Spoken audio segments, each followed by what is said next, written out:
Hello दोस्तों, welcome back my YouTube channel great education point. दोस्तों, हम संविधान एवं राज्य व्यवस्था देख रहे थे। ठीक, इसमें हम कहाँ तक देखे थे? जो आर्टिकल 389 मतलब टोटल सीट जो थी, टोटल सीट ये 389 थी। ये संपूर्ण भारत में 389 सीटें थी। ठीक है, ठीक। जो 389 संपूर्ण भारत में, मतलब ये संपूर्ण भारत की 389 सीटें हैं। ठीक है, तो इसमें इलेक्शन हुआ था। ठीक है, तक इनमें धर्म के आधार पर, समुदाय के आधार पर आरक्षण मिला था। ठीक है, तो जो 389 थी, इसमें थे 292 सीटें ब्रिटिश प्रांत थी, और जो 4 सीटें थी वो गवर्नर द्वारा शासित थी। मतलब ये एक हिसाब से जान लो यूटी थी, यूनियन टेरिटरी। ठीक है, और बाकी 93 सीटें देसी रियासतें थी। यहाँ तक हमने देखा था। और बाकी इसमें देखा था कि जो समुदाय और धर्म के आधार पर जो आरक्षण मिले थे, तो ये सब देखा था। आज हम इसी क्रम से आगे बढ़ते हैं। ठीक है, इसके आगे का हम देख रहे हैं, देखेंगे। ठीक, इसके आगे का देखेंगे।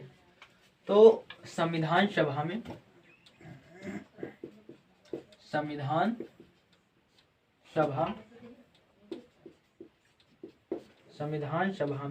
इलेक्शन हुआ था। ठीक है, 1946 में इलेक्शन हुआ था। ठीक, संविधान सभा में इलेक्शन हुआ 1946 को। ठीक है, जिसमें doctor B are Ambedkar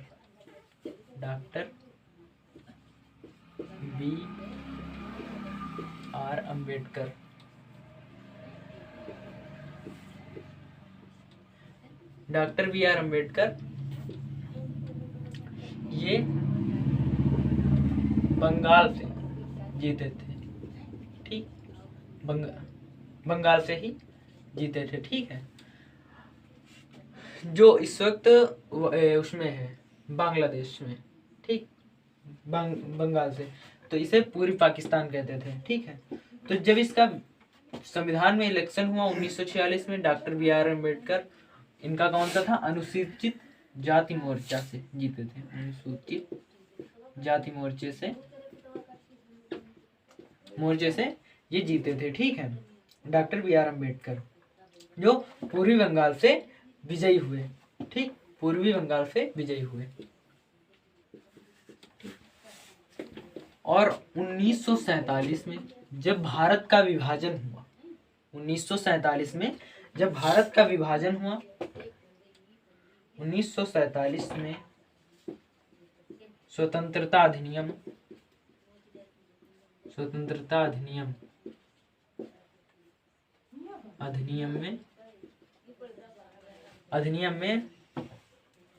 Bharat का विभाजन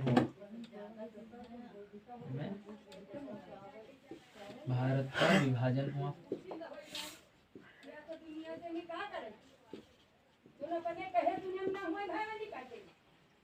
जब 1947 में स्वतंत्रता अधिनियम आया, तब भारत का विभाजन हुआ, जिसमें जहां से डॉक्टर बी आर अम्बेडकर जीते थे, ठीक, वो पाकिस्तान में चला गया, जिसे पूर्वी पाकिस्तान कहते थे, जिसे आज हम बांग्लादेश के नाम से जानते हैं। ठीक है, पूर्वी पाकिस्तान में चले गए।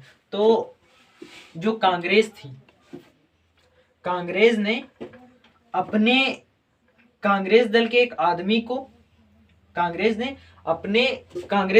आदमी को इस्तीफा दिलवाया और इन्हें पुनः चयनित किया। ठीक है, तो बी आर अम्बेडकर को पुनः चयनित किया गया। ठीक है, क्योंकि ये पूर्वी पाकिस्तान में चले गए थे।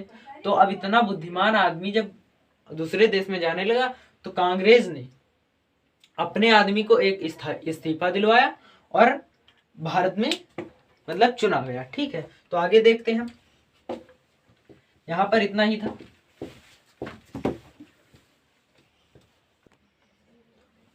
जब भारत का विभाजन हुआ था, तो ठीक, तो कुल सीटें 389 थी। ठीक, बाद में जब विभाजन हो गया तो 299 सीटें बची थी। ठीक, यह याद रखना, बाकी कुछ नहीं। अब संविधान सभा की अब कुछ पॉइंट देखो। फर्स्ट संविधान सभा की बैठक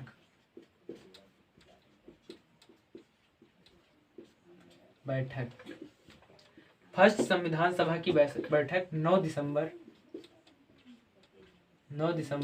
1946 को हुई। ठीक, 9 दिसंबर 1946 में हुई, जिसमें अस्थायी अध्यक्ष, देखो स्थायी अध्यक्ष थे नहीं इसमें, तो अस्थायी अध्यक्ष कौन बने? डॉक्टर सच्चिदानंद सिन्हा। सच्चिदानंद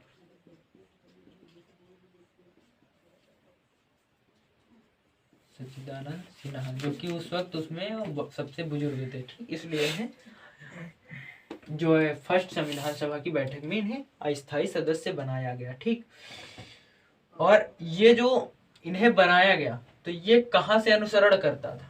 ठीक है, तो ये फ्रांस की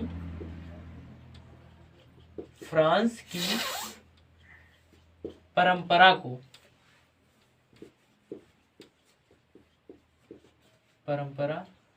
का अनुसरण करता है। ठीक है, अगर क्वेश्चन बन जाए, अनुसरण करता है कि जो फर्स्ट संविधान सभा की बैठक हुई थी, तो उसमें अस्थायी रूप से डॉक्टर सच्चिदानंद सिन्हा को अध्यक्ष बनाया गया, अस्थायी अध्यक्ष। तो वह किस देश की परंपरा का अनुसरण करता है? तो फ्रांस देश की परंपरा का अनुसरण करता है। ठीक है, इसे याद रखना। ठीक, अब सेकंड बैठक, ये बैठक कहाँ हुई थी? दिल्ली में हुई थी, याद रखना, दिल्ली में।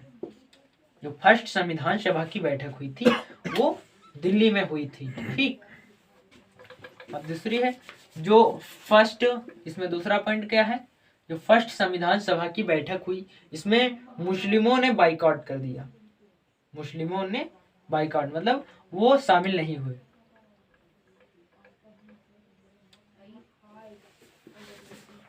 मुस्लिमों ने बाइकआउट कर दिया, बाइकआउट।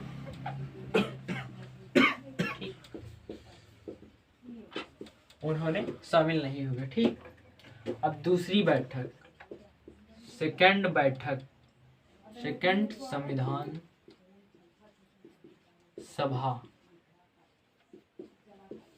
सेकंड संविधान सभा में स्थायी रूप से अध्यक्ष बने, स्थायी अध्यक्ष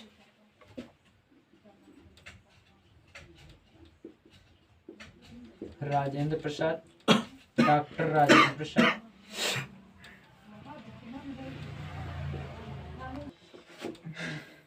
स्थायी अध्यक्ष राजेंद्र प्रसाद थे। ठीक, अब उपाध्यक्ष कौन थे? उपाध्यक्ष थे एच.सी. मुखर्जी और टी कृष्णाचारी। ठीक, उपाध्यक्ष कौन थे? एच.सी. मुखर्जी और टी कृष्णाचारी। ठीक, और संविधान सभा के सलाहकार, दूसरा पॉइंट क्या है? संविधान सभा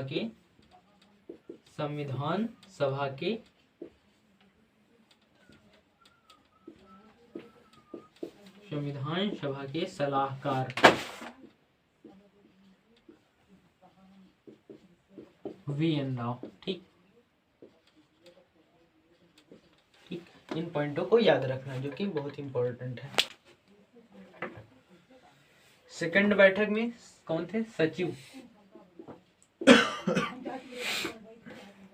सचिव कौन थे? एच.वी.आर. आयंगर। ठीक, सचिव एच.वी.आर. आयंगर, संविधान सभा के सचिव एच.वी.आर. आयंगर, और मुख्य दस्तावेज लेखक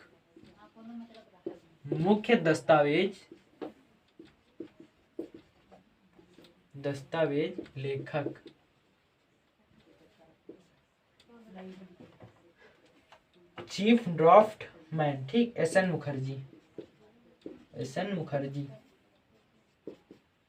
याद रखना इसे। ठीक, एस.एन. मुखर्जी। ठीक, अब 1947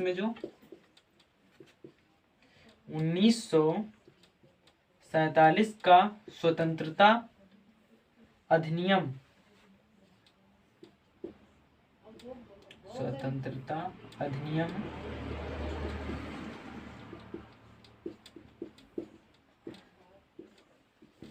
अधिनियम था। इसमें भारत की जो व्यवस्था थी, भारत की व्यवस्था और संविधान सभा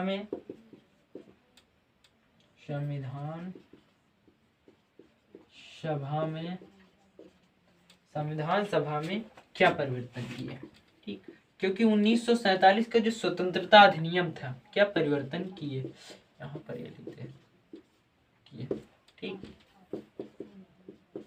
क्या परिवर्तन किया, तो 1947 का जो स्वतंत्रता अधिनियम था, इसमें पाकिस्तान अलग हो गया था, ठीक, जो कि हम आगे पढ़ चुके हैं, ठीक।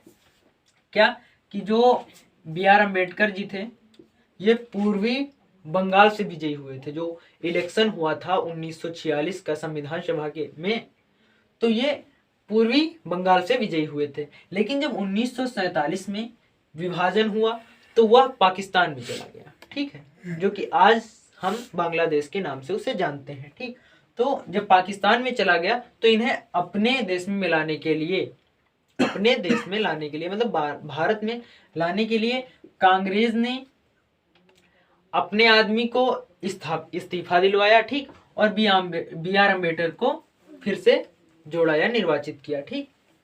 तो ये था जब मतलब अब जैसे 389 सीटें थी, ठीक, अब 299 सीटें बची हैं, ठीक। तो उसमें संविधान सभा में कुछ परिवर्तन किए होंगे, भारत की व्यवस्था में कुछ परिवर्तन किया होगा, तभी तो अलग हुए, ठीक। तो पाकिस्तान अलग हो गया था, ठीक, 1947 के स्वतंत्रता अधिनियम में, ठीक। तो इसमें क्या हुआ था, देखो, संविधान सभा की अध्यक्षता, संविधान सभा के अध्यक्ष राजेंद्र प्रसाद थे, डॉक्टर राजेंद्र प्रसाद, ठीक। संविधान सभा के अध्यक्ष डॉक्टर राजेंद्र प्रसाद, जो अब संविधान सभा ही उस वक्त भारत की जो मतलब संसद थी, संसद का जो काम कर रही थी, तो संविधान सभा ही काम कर रही थी, संविधान सभा ही संसद का काम कर रही थी। तो जब ये संसद की अध्यक्षता, जब यह संविधान सभा संसद की मतलब संसद का कार्य कर रही थी, उस वक्त ये अध्यक्ष कौन कर रहा था, इसे अंतरिम संसद या अंतरिम सरकार कहते थे, ठीक, अंतरिम संसद, ठीक। अंतरिम सरकार के रूप में संविधान सभा ही कार्य कर रही थी। इसके अध्यक्ष कौन थे, गणेश मावलंकर, गणेश वासुदेव मावलंकर, याद रखना इसे, ठीक है, ये इंपॉर्टेंट बहुत है, ठीक। गणेश वासुदेव मावलंकर थे, ठीक। तो इसमें सीटें जो पहले थी 389 सीटें थी, ठीक, फिर घट के 299 सीटें बची, ठीक, ये याद रखना आपको। 1947 का जो अधिनियम था, उसमें संविधान सभा के अध्यक्ष डॉक्टर राजेंद्र प्रसाद थे, ठीक, और जो अंतरिम सरकार थी या अंतरिम संसद थी, उसकी अध्यक्षता गणेश वासुदेव मावलंकर कर रहे थे, ठीक है। 1947 से लगभग 1952 तक अंतरिम संसद ही कार्य कर रही थी। और अंतरिम या इंटरिम का मतलब होता है क्षणिक सरकार, ठीक है। तो इसमें ज्यादा कंफ्यूज नहीं होना है, इसका मतलब है क्षणिक सरकार, थोड़े समय के लिए, ठीक।